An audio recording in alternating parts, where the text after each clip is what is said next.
Welcome to On the Edge with April Mahoney Brains. You are at the spot, the place, the location where the conversations are pointed, the guests are sharp, the responses are never dull. Today we're visiting with Samantha Colliton, and I'm so glad to have her here on the edge with us. She is the founder of RemStone Therapy.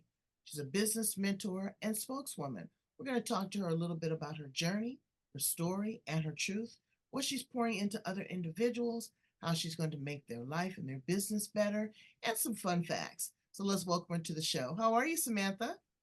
Good morning here in Australia. Very well, thank you. How are you over there? Good. I'm doing good. It's the afternoon, Yeah. evening here, actually in San Diego. It's about 5:41. So how's your day been there in Australia today, this What's morning? well, it's actually sunny at the moment because we've had so much rain here. It is called the Sunshine Coast, and you need rain for that. But yeah, we've had a lot of rain, so it's a beautiful sunny day today. It's lovely. That's good. That's good. So tell my brains a little bit about you and how you show up in the world. Well, I suppose the best thing to start with is to ask you, April, do you have many massages? Do I have many massages? Oh, Absolutely. I yeah, okay. And absolutely. and and do you like them? I do like, well, for the most part, yes. I've had some that haven't been pleasant, but yeah, for the most Yeah. part, I love them. Oh, okay. So when you say pleasant, are they're there to therapeutic? They're there to help you with an issue or something. Absolutely. Yeah, Absolutely. with pain or dysfunction or whatever, tight muscles. Well, have you ever thought how massage therapists deal with working on muscles day in, day out with their hands? They actually, yeah, it's a lot of wear and tear on their hands. So I found that massage therapists tend to look after their customers before they look after their health and well-being because they're so devoted to the industry. So research has shown that 80% of massage therapists will have a form of work-related injury within the first 2 years of graduating. So that's scary facts. So picture this. It's a busy summer day in Palm Beach, New South Wales, Sydney. There's a massage clinic and it's got full books, 10 therapists and a wait list. The head therapist wakes up in the morning and she sprained her wrist. Hmm. Now, that was me. That was back in 2004 and it meant disaster for me. So the pain didn't stop there. It went from my wrist to my elbow to my neck, and I had to walk into my clinic with a neck brace. Not a good look for someone who's trying to help people. So I had to find something to help me. And probably the worst thing, it wasn't just the pain, it was the fact that I was looking down the barrel of the end of my career in something I loved. So at the time, hot stones were available, the courses, and they were good for heat disbursement, but not for what I wanted to do. I wanted to get into the muscles, but protect my thumbs and my wrists, and especially this one. So I bought some stones, I actually got them from Phoenix, Arizona. There's a great company there, Natural Stones, volcanic stones. And I started experimenting on my customers and working on things and then adapting my own techniques, which you learn at college and you have your own as well. And then customers just loved it and they didn't want anything else. So one day I was doing a massage on a calf muscle, getting deep into the calf muscle. And the new customer looked at me and said, Sam, can you just teach me what you've just done? And I said, I don't know what it's called. I actually don't know what the techniques are and everything. And just incidentally, she was a therapist who come to spy on me because she'd heard about the stones. So she wanted to learn what I was doing. So that was my aha moment. And I thought, well, if she wants to learn how to use those stones that way, there must be others that I can help prevent what happened to me. So I spent 12 months doing the course, formulating the course content. And then I set up workshops around Australia and got the course accredited, and RemStone Therapy is still now trademarked as a training business. And speed up to today, COVID has allowed us to do more things online, like podcasts. Everyone's quite familiar with it now. So I've transposed the face-to-face workshops to online training. And now I can reach a wider audience, a global audience, and I've got American market, New Zealand, Canada. I've got all these different markets now I can market to. So, and to help therapists around the world. And so RemStone is not hot stone therapy. It is a type of remedial therapy, but we do have a lighter form of it, which is more of a balance and relaxing. So that is the RemStone story. And I do live workshops. I hate to interrupt, but do you have one of the stones there so we can see what they look like? So there's all different types of stones, and the techniques are actually accustomed to the stones. So really, really big ones are the things that are going to hurt your wrist. So that's what I eliminate. So ones as big as that. Oh, wow. Are actually for placement stone to heat like the bottom of the sacrum so you can get into the gluteals. You don't massage with it. It's too heavy. So it's about wrist to ratio. So if people are being taught to do that, it's going to hurt this. Right. So what I use, and my favorite one, where is it? Somewhere here. Oh, there we are. That one. So that's a replacement for my thumb. So I get into the muscle, into the fascia, into all the tendons. And the wonderful thing about stones is, I can try to get that so you can see it. Oh no, it's great. They actually have a quite a smooth, but quite a tactile surface. These are black basalt, so they will get into the muscles and they will retain their heat longer because they're from volcanoes. And this is a naturally formed one. So these are collected. They're collected naturally. Whereas you've got these ones here, which have been, I'm not sure you can see that. It's been man-made. It's been carved. Oh, okay. All right. So, and then we have these ones here, which get into the neck. So I can get right under and I have a technique in my in RemStone that allows you to lock your wrist. So when the person is on their back, you can get under the neck and you can really get some heat. And I call it stripping, but it's this beautiful way of lengthening and releasing the neck without force. So these are these wonderful things. But of course we have smaller stones which do inside these little ones. Oh wow. Which are really small and they hold in the palm of your hands. Okay. So, I don't know if it's an intellectual property question, but how do you heat them? With just hot water or? Well, it's good you said that because on the website I've got a free download how to heat your stones. Okay. It's so anyone can go to it, remstonetherapy.com, and basically it's not just plonking them in water. I actually do it very inexpensively, and in the free webinar coming up on the 23rd of May, I'll explain to you how to set yourself up, and one of them is set it up inexpensively and efficiently, because the hot stone courses force you to buy thousands of dollars of all this stuff. You don't need all the stones. You don't need all the equipment. You just need some simple equipment. So I do it in a slow cooker. People do it in rice cookers. I prefer the wet, but then I actually utilize my stones quite well, and I use them in winter and summer because it's relief on my hands.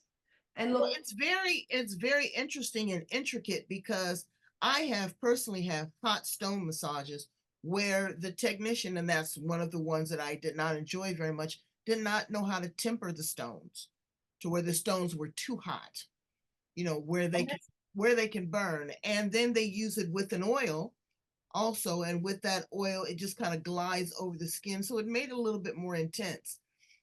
This is not only good for massage therapists, but you would think about people that are chefs that use their hand a lot, or hairdressers that use their hands a lot.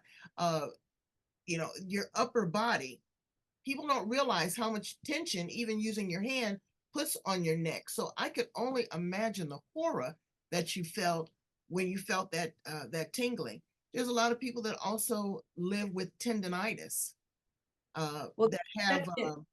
Well, tendonitis is a huge thing, and that's pretty much what I had when I sprained my wrist. And tendons and your fingers are actually moved pretty much by tendons, and tendons come and move all the way back here in your elbow. If you can't see it. So you've heard of tennis elbow? yes. So tendonitis means inflammation. So it's an inflammation of the tendons. Now, what happens is there's too much use here, and you've heard of carpal tunnel syndrome. Absolutely. So it starts to block here because it's overuse. Okay. So what I teach is a way to lock your wrist. Okay. And you may have seen recently, I broke in my hand. I broke a finger in my hand. Riding a bike. So I went back there 20 years ago. I went back to, I can't do anything. But luckily I had learned to lock my wrists, and there's a technique I teach in RemStone Therapy, and it allowed this to heal. Now I don't have any cast, and I've healed it. But And it did take, that was relatively recent. That was what, that, within the last within the last 6 weeks that happened? absolutely. I was going on a charity ride. Right. And I'm going to have you talk about that in just a second. But I want to ask you a little bit about the fascia. I had another guest from Hawaii that had come up with this incredible rolling device that you tell us a little bit about the importance of the fascia and how it's connected to the spine and every part of the body.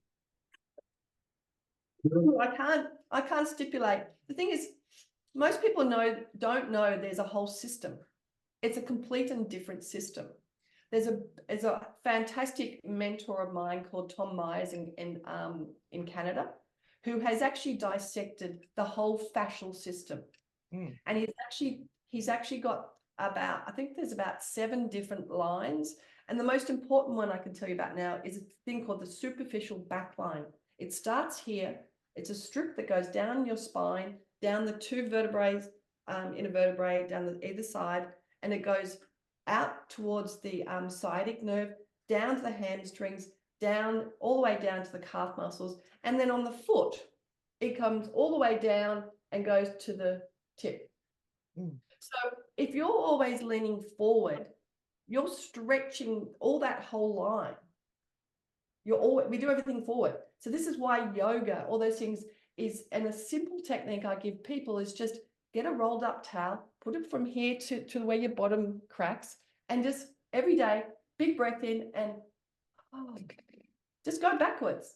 You just need to go backwards, and you will now you're going to make that towel horizontal or vertical? It's vertical, and it supports the spine from the base of the neck here, right down to where your bottom crack is. Sure that you do that there, but it's just a towel. Okay, it's a sausage towel, and you just sit on it, and what you're doing is cushioning your spine, but you're allowing your body to defy gravity, because to defy gravity every day standing up, I haven't got a pen here, so I have. So for you to stand up every day takes a lot, doesn't it? Yes.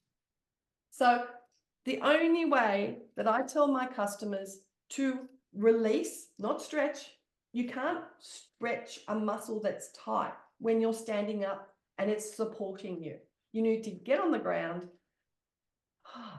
So that's why lying on the table for me, I actually relax them in with the heat. I have a placement stone sequence, which is directed at the major muscles. So if I can relax the top muscles, I can get in deeper, and the job is much easier. And people go, oh my God. I do lose customers. Meaning that they don't come back every week. They come back every month, but the job's done better. So I get new ones. So that's why I want to spread the word and save massage therapists' thumbs and wrists better for the clients like you. So the thing is, fascial therapy, fascia is everywhere. It innovates and connects things. So it is basically, all my techniques are based on the fascial system. And educated highly by Tom Myers. He's just fabulous if you want to see anything about it. And it's very complicated. Here we are. I've got a few maps on me. I've got these that I show all my customers, and they just go, what the? If I can find it. I've got them everywhere. So this is the thing called the functional lines. So we've got all these lines everywhere. Oh, and okay. we've got these ones here that spiral line. So if you can release all these different points in the body. So say someone has plantar fasciitis. Okay. Okay. It could not be just because fasciitis is the fascia underneath your foot. Itis again is inflammation. So people get pain when they put when they get out of bed in the morning, they're tight. So if you can actually relax that whole superficial back line that I said to you, goes from here all the way down, you will get some relief for your plantar fascia. It does, unfortunately, get to a point where people only do something about it when it's way down the track. Right. But the signs of it is because you're always forward. You need to relax and actually release the superficial back line, superficial front line. But that's what yoga does. You don't need to think about it. All those moves in yoga and in Pilates are all aligned with that. And if you know anything about Pilates, it's all on the ground, most of it. But it's a lot with your core. And I know that I have a lumbar issue where it is pressing on my sciatic nerve. So many people have that problem, and it's debilitating because those pains shoot down your leg, the front, the back. You can only walk so far, and you complicate it and confuse the issue because you don't know if it's your back or if it's your hip or if it's your spine. So it's hard to get the proper relief. And a lot of people use, medication, anti-inflammatories, or get, what is those injections? So tell us a little bit about that. All right. Sciatica can be many things. And let's just talk about the basic thing. I was actually speaking to a possible potential student the other day about pregnancy. So women who are pregnant get a lot of sciatica. Now, I'm just using that inference because what happens when a woman gets pregnant? She puts on weight on her hips, and she's leaning forward, so her strain is on her gluteals. So it's about the gluteals. Okay. Now, the sciatic nerve in most people can go through. There's three types of gluteals on each side. Now, it can go through one or two of them, but mainly it's going through two of them. Now, what happens if your gluteals are tight? You are encapsulating that sciatic nerve. So really interesting. I find that women are serial butt clenchers. so I'm at the massage table and a woman's there and she's thinking. I'm going, what are you doing? She goes, well, what do you mean? I said, you've got your butt clenched. Stop thinking. And they go, oh. So if they're serial butt clenchers, is that everything they do with their bottom. Okay. So those three muscles are tight and they will pull on that lower back. And they're actually most women who have had babies is because of that. Or women in general, because of the way their hips are formed, or their bosoms, their thighs. It's just sciatica is an encapsulated in the majority, but then it goes through and you can actually access it through the hamstrings. And I have got a technique with a stone. It's not pleasant, but it gives instant relief. You can get in there and fascially release. And I was taught how to do it with your hands to get into the hamstring from the back and in there. And oh my Lord, when they did it to me, I jumped off the table. It was like, So with a heated stone, as I said, imagine doing it beautifully with this beautiful warm surface, the traction on it, and we do it slowly. We release slowly. Whereas a lot of fascial therapy is stripping with your thumb. So I was in this course going, I'm learning fascial therapy, but I want to use the stones. I've got all these years about stones. I cannot. So I adapted it and fascial therapy with stones is brilliant because it does actually track on to the fascia and slide across. It does a really good sliding across fascia. So a really good way of knowing if you've got some tight fascia, for instance, is the ropey bits in your arm, like your tendons in your arm. Like you got like ropey bits. That is a very tight. And what I can do is I get down with the stone, I strip along, heat. And it's a slow process, but it's just wonderful. So yeah, sciatica is huge. So if you have sciatica, there is a great technique you can do. Go and get a fascial therapy or RemStone therapy, which I haven't got anyone in America yet, but they're about to start. You need to take on, this is an additional modality to your current massage training, you know? Yeah, it helps. And yeah, RemStone therapy is basically adapting what you do already. And look, many therapists have used stones. I'm not saying I'm the first. Many people have used other things. They use other things to strip. And you're talking about that lady who does this wonderful technique. There's a thing called rolfing, which is very similar to stripping. So it's this rolling thing. There's all different techniques to do the same thing. So with RemStone, we try to do it less invasively. So with sciatica, probably the best thing again, get on the ground, get away from gravity, relax, get a tennis ball. Now this is going to hurt like blah. You put the tennis ball and you think about your gluteals. They go like this. If you have a look at the map of the body, have I got it? Yeah, okay, here we go. So if you look at the map of the body, see the gluteals? Yes. They come out.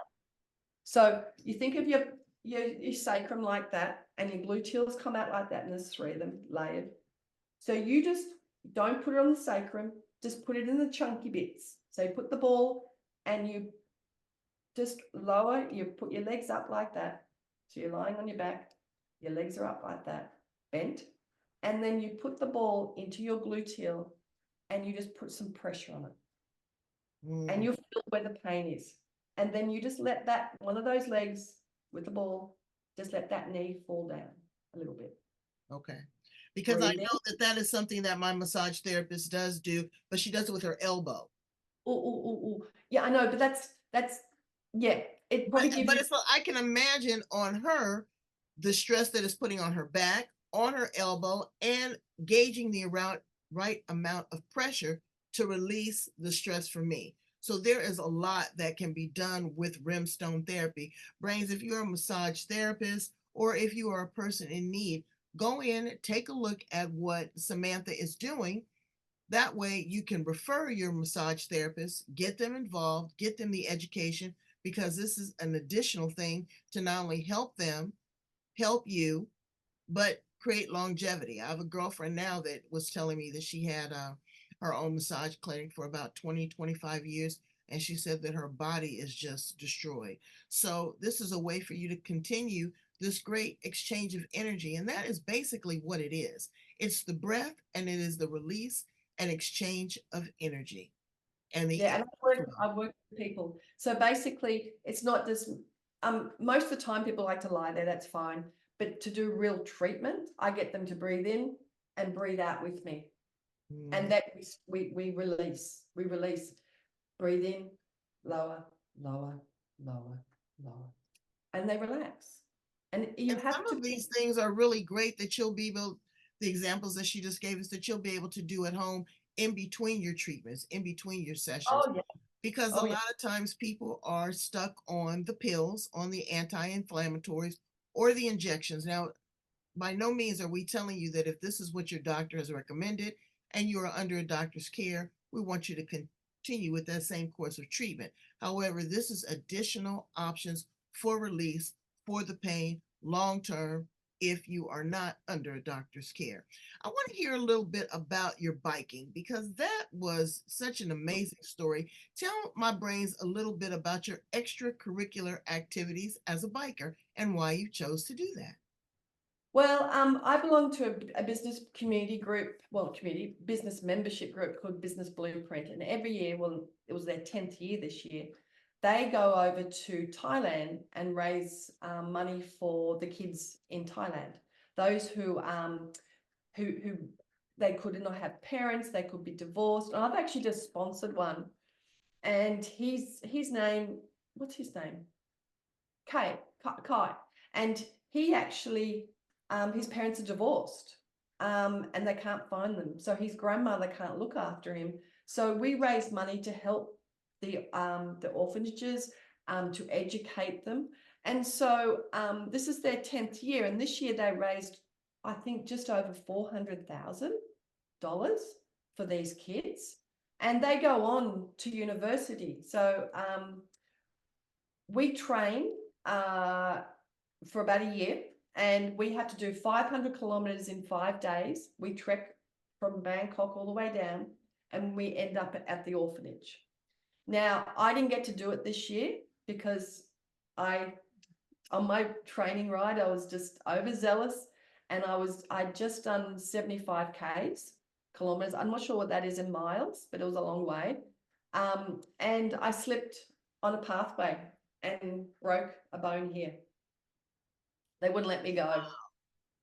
But the thing was, the destination would have been fantastic, but the journey, I got so fit. I enjoyed it. I got to know about the charity. It was beautiful. Well, it's all about the intention as well, too. That's the biggest thing. The physical endurance is hard, and I'm glad that you're okay, because that could have damaged, your career. But the irony is not lost on me. So now the blessing is you have an additional testimony as to what you can do and the power of RemStone Therapy. So let's ask you some fun questions. Okay. If you were a car, what kind of car would you be, Samantha? Oh, that's a good question. Oh, look, the first thing in my mind that I loved was, you don't have them over there. My first car was a Morris Minor 1000. It's a vintage car, little blue thing, and it had little pop-up indicators. It had a split windscreen. And I think, you know what I think? A combi van, a VW combi van. You know what? And that's what I would want to be too. I would want to be like a 1974 with the mattress in the back, and have a beautiful hookah pipe, and play some old music. And yeah, that would be very romantic. I've had 3. I've owned 3 in my life. And I've done that trip around Australia with the caravan, with the yeah, a lot of people talk about that. It's pretty fun. Oh, it's so much fun. Yeah, and so I got but I was in my 20s. I got a combi van. We went around Australia to Ayers Rock, which is called Uluru now. So we went all around the eastern half of Australia. It was wonderful. Yeah, so a combi van. I think they're fun, and they're vintage. I'm a bit vintage. I like it. If you were an appliance in the kitchen, what appliance would you be? Oh, appliance.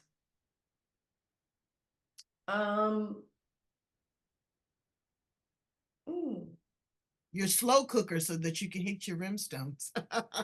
Absolutely. I actually do my air fryer. But I'm thinking I keep on saying bar mix, but what's the I make all my soups. We call them a Vitamix. Yeah, it's like a blender. Right. I'm on an Ayurvedic eating plan, still from the training, because I went into full-on training mode, and it was just vegetables and lean protein, just meat, just fish. So I actually have soup every day, broccoli and cauliflower and zucchini, and I just make different soups every day. So wow, that is amazing. Yeah. If you could time travel, where would you land? Past, present, future, and why? I don't think I'd do past. I quite like the future. I think I'd like to. Oh, that's an interesting one. I think I'd do both, because you're a bit scared for the future. You don't really want to know, do you? You kind of do. You know what? I'm excited about the future. I already know what the past has. Yeah. And I've seen the metamorphosis of change of individuals. I like to see where we are progressing what the, not the new challenges, but the new opportunities to Yeah, yeah, explore. I think the future definitely. And someone said to me once that, did you know that movies are actually a reflection of what the future will be? And they have. And I'll tell you a story about that one. See my Apple Watch? Right? Now, I'm not sure if do you remember Dick Tracy? Yes. All right. When I was a kid, all I wanted was a Dick Tracy watch that I could talk into, Right. put the little antenna. So I'm in the electronics center and I get my Apple Watch. I said, I've got my Dick Tracy watch. It's I'm a come bit, full circle. But there are so many other things that are happening too, like artificial intelligence oh yeah. and robotics. I mean, now here that's all the rave in the restaurants. They are cutting out the fast food workers, where they used to get a Mackie and you go in and that person would be paid minimum wage, and now they're paying them $20 an hour minimum. And so these companies are saying, we don't want to, we don't want to go down that road. Let's get a robotic instead. See, that's interesting. I think at the moment it's all fairly sensitive because of people's jobs and I totally get that. That is it's going to happen. But you know what? I think it will settle itself down and I sort of freaked out about my industry, and that's why I've changed my online training a little bit, is that you need to be there in person, because even now I couldn't be faking this, but you can have a recording on the video and it's not me. So it's really important that I have live things. So I have live workshops, I have live feeds that I'm going to for the courses. So everything, so I think our live things are going to be increased. So people go, yeah, AI's, yeah, okay, but we really want to see a person. So this is why I plan to get over to the States and go to all the associations and speak on stage to all the associations, to the massage associations, to the clinics, and say, this is me, I'm here. So Exactly. I think a real live stuff will only get better, because you can't, AI cannot replace a real person in that way if you're going to No, do and I that. mean the human connection and the love that is transmitted. I mean, there is a certain love for individuals that do this type of work. And I thank Absolutely. you so much. And in closing, Samantha, what do you want your legacy to be?